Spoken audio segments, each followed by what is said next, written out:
Uncle Sam ने लिख कर दिया होगा, अंकल सोरोस ने लिख के दिया होगा, कहीं से पर्ची बनकर आई होगी। इसको जात का पता नहीं, वो गन्ना की बात करता है।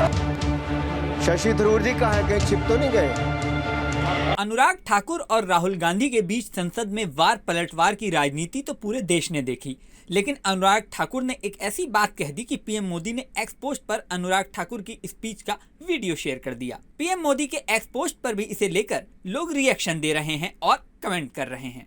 सुनिए अनुराग ठाकुर ने ऐसा क्या कहा था। धन्यवाद सभापति महोदय, मैं आपका आभार प्रकट करता हूँ अपने पार्टी का, जिन्होंने मुझे बोलने का अवसर दिया। मैं बधाई देता हूँ श्रीमती निर्मला सीतारमण जी को, माननीय वित्त मंत्री जी को, जिन्होंने 7वां लगातार बजट दिया है। ये केवल केंद्रीय बजट नहीं, ये जन भावनाओं का बजट है, इसलिए मैं उनको बहुत बहुत इसके लिए बधाई देता हूँ। अगर आप बजट की ओर देखेंगे, इसकी भूरी भूरी प्रशंसा सब तरफ से हुई, लेकिन एक नेता ने यहाँ खड़े होकर जिस तरह से पहले कटाक्ष किया कमल पर, ना जाने कमल से उनको क्या विरोध है, लेकिन कमल के लिए, कमल का अगर शब्द का प्रयोग राजीव नाम के लिए भी किया जाता है, कमल के फूल को अगर राजीव कहेंगे तो वो भी है, लेकिन कहीं ना कहीं कमल को बुरा दिखाने का प्रयास किया गया। अरे भाई, ये बात सही है कि हमारा चुनाव चिन्ह कमल का फूल है और जनता ने तीसरी बार लगातार हमें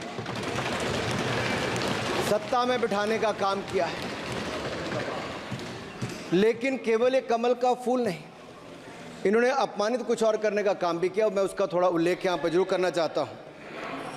ये कमल, इससे जुड़ा हुआ नाम राजीव भी है, और राजीव आप जानते हैं किसका नाम है, आप सब जानते ही हैं। तो क्या उनको भी बुरा समझते? क्योंकि इन्होंने कहा, इन्होंने राजीव को हिंसा के साथ जोड़ने की बात कही, कमल को हिंसा के साथ जोड़ने की बात कही, लेकिन मैं कहना चाहता हूँ माँ लक्ष्मी का आसन भी कमल है, हमारा राष्ट्र पुष्प भी कमल है, और जिस पद्मासन मुद्रा में सिंधु सभ्यता में भगवान शिव की पशुपति नाथ के रूप में मूर्ति मिली थी, लोकमान्य तिलक पद्मासन मुद्रा में ही समाधिलीन हुए थे।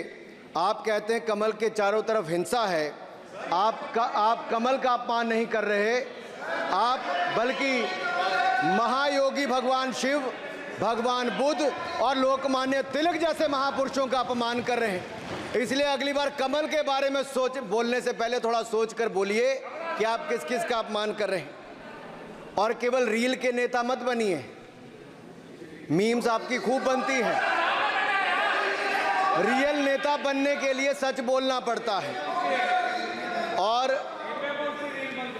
और सर, कुछ लोग एक्सीडेंटल हिंदू हैं और महाभारत का ज्ञान भी एक्सीडेंटल है। और उस नेता के अलावा और कौन नहीं जानता कि महाभारत में अभिमन्यु का वध 7 महारथियों ने मिलकर किया था। जयद्रथ, दुर्योधन, दुशासन, कर्ण, द्रोणाचार्य, कृपाचार्य और शकुनी। लेकिन राहुल जी ने कभी महाभारत, शायद, अब मुझे तो पता नहीं, पढ़ा भी नहीं, पर देखा भी नहीं होगा शायद सर, मुझे लगता है अंकल सैम ने लिख कर दिया होगा, अंकल सोरोस ने लिख के दिया होगा, कहीं से पर्ची बनकर आई होगी और कूल डूड बनने का प्रयास किया होगा।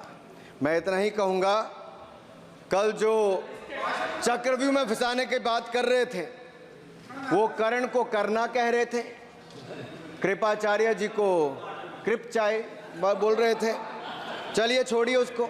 अध्यक्ष जी, कल तो ऐसा लग रहा था सदन के अंदर महाभारत पर इतना सारा ज्ञान दिया गया कि एक समय ऐसा लगा B.R. चोपड़ा के महाभारत के धारावाहिक का संगीत गूंजने लगा हो। और कहीं ना कहीं उन्होंने एक बार महाभारत पढ़ने के लिए फिर प्रेरित किया। मगर इस बार महाभारत पर मैंने एक नई पुस्तक पढ़ी जो उनकी पार्टी के विद्वान सांसद जो इस सदन के सदस्य भी हैं, उन्होंने लिखी है और उस पुस्तक का नाम है the great Indian novel. Rahul ji को अगर महाभारत और चक्रव्यूह के विषय में विस्तृत जानकारी लेनी है तो अपने उस सांसद से वो संपर्क कर सकते हैं। और मैं बताऊंगा, शशि थरूर जी ने, शायद वही राहुल गांधी जी को बता दें या बताएंगे, नहीं तो मैं बता देता हूं कि आपने महाभारत और भारत के स्वतंत्रता संघर्ष को मिलाकर जो उपन्यास लिखा है उसके पात्र कौन कौन है। इस उपन्यास में धृतराष्ट्र के रूप में किस नेता को दिखाया गया है, कौरव किस पार्टी को कहा गया है, इस उपन्यास में प्रिय दुर्योधनी कौन है। जब राहुल जी को इसका पता चलेगा तो मुझे लगता है कहीं ना कहीं शशि थरूर जी पर कार्रवाई ना हो जाए। लेकिन क्या है साहब, ये लोग तो संविधान दिखाते थे, पढ़ते नहीं थे। मैंने उस दिन पूछ लिया कितने पन्ने होते, तो वो भी नहीं बता पाए। मैंने उसके बाद पूछा कि ये जो आप संविधान की कॉपी लेकर चलते हो, इसका प्रीफेस पढ़ा है, इसका फॉरवर्ड पढ़ा है, इसकी प्रस्तावना किसने की है। के वेणुगोपाल जो सॉलिसिटर जनरल इनकी सरकार के समय भी रहे होंगे, सीनियर एडवोकेट हैं, या गोपाल शंकर नारायण जो सीनियर एडवोकेट हैं, उन्होंने उसकी प्रस्तावना की थी और प्रस्तावना में लिखा था कि कैसा काला अध्याय वो इमरजेंसी का समय था। और ये संविधान जो डॉक्टर BR अंबेडकर जी ने दिया, अगर ये नहीं दिया होता तो आम जनमानस को अपने अधिकारों का पता भी नहीं लगता। लेकिन इन्होंने तो उसको पढ़ा ही नहीं था, लेकिन केवल कॉपी दिखा रहे थे इतने दिनों से साहब।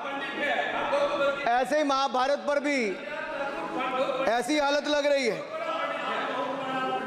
और मुझे लगता है, और नहीं तो गूगल दादा तो थे, इनसे पूछ लेते आप क्या करते हो साहब, साथियों को बताया करो। सर, इस उपन्यास के, माननीय सभापति जी, इस उपन्यास के मुताबिक जिस पार्टी के सर्वे सर्वा आप हैं, उस उपन्यास के वही कौरव पार्टी है। मैं अपनी तसल्ली के लिए कुछ पंक्तियों को यहां उद्धृत कर देता हूं। मैं कोट कर रहा हूं सर, पेज नंबर 245 से। The India of which Dhritarashtra assumed the leadership on 15th August 1947 had just been through a cathartic process of regeneration, another stage in this endless cycle. अब 15 अगस्त 1947 को प्रधानमंत्री के रूप में मोदी जी तो नहीं थे, और ये कह रहे हैं कि जिन्होंने 15 अगस्त 1947 को उस समय वो सत्ता ली थी, वो धृतराष्ट्र थे। तो धृतराष्ट्र किसको कहा गया? धृतराष्ट्र को किसको कहा गया? अब आपने मुझे बांध रखा है। कल स्पीकर ने कहा है, स्पीकर महोदय ने कहा कि उस समय के लोगों का नाम नहीं लेना। तो प्रथम प्रधानमंत्री जी को धृतराष्ट्र मैंने नहीं कहा, इनके अपने ही सांसद ने अपने ग्रेट इंडियन नॉवल में कहा है। अनुराग ठाकुर के करीब 46 मिनट की स्पीच का वीडियो पीएम मोदी ने शेयर किया है, लेकिन सबसे ज्यादा विवाद इस स्पीच में जाति की बात को लेकर हुआ था। सुनिए जाति को लेकर अनुराग ठाकुर ने क्या कहा था। इसको जात का पता नहीं, वो गन्ना की बात करता है। हालांकि पीएम मोदी ने एक्स पोस्ट में इस बात का जिक्र नहीं किया है। पीएम मोदी ने एक्स पोस्ट में मैसेज लिखा है कि this speech bye my young and energetic colleague Shri Anurag Thakur is a must here, a perfect mix of fact and humour exposing the dirty politics of INDI alliance. अब बहुत से लोग ऐसा दावा कर रहे हैं कि राहुल गांधी ने अपनी स्पीच में जो चक्रव्यूह की बात की थी उसका जवाब अनुराग ठाकुर ने दिया है, जिसकी वजह से पीएम मोदी ने एक्स पोस्ट पर यह वीडियो शेयर किया है। कुछ लोगों का मानना है कि अनुराग ठाकुर ने कांग्रेस की हिस्ट्री को लेकर तमाम तथ्य उजागर किए हैं, इस वजह से पीएम मोदी ने एक्स पोस्ट पर यह वीडियो शेयर किया है। कुछ लोगों का मानना इससे इतर है। अब पीएम मोदी के एक्स पोस्ट को लेकर तमाम तरह के रिएक्शन आ रहे हैं। आपका इस बारे में क्या सोचना है कमेंट बॉक्स में बताएं। इस वीडियो में फिलहाल इतना ही, लेकिन जाने से पहले सबसे जरूरी बात, हमारे चैनल न्यूज़ नेशन को आपने अगर सब्सक्राइब नहीं किया है तो सब्सक्राइब कर लें। स्क्रीन पर दिख रहे बेल आइकन को भी प्रेस कर दें जिससे हमारे नए नए वीडियोस की नोटिफिकेशन आपको मिलती रहे। और हाँ, अभी आपको स्क्रीन पर एक QR कोड दिखेगा जिसे स्कैन करके आप हमारे व्हाट्सएप चैनल से जुड़ सकते हैं और खबरों की नई नई अपडेट अपने व्हाट्सएप पे पा सकते हैं।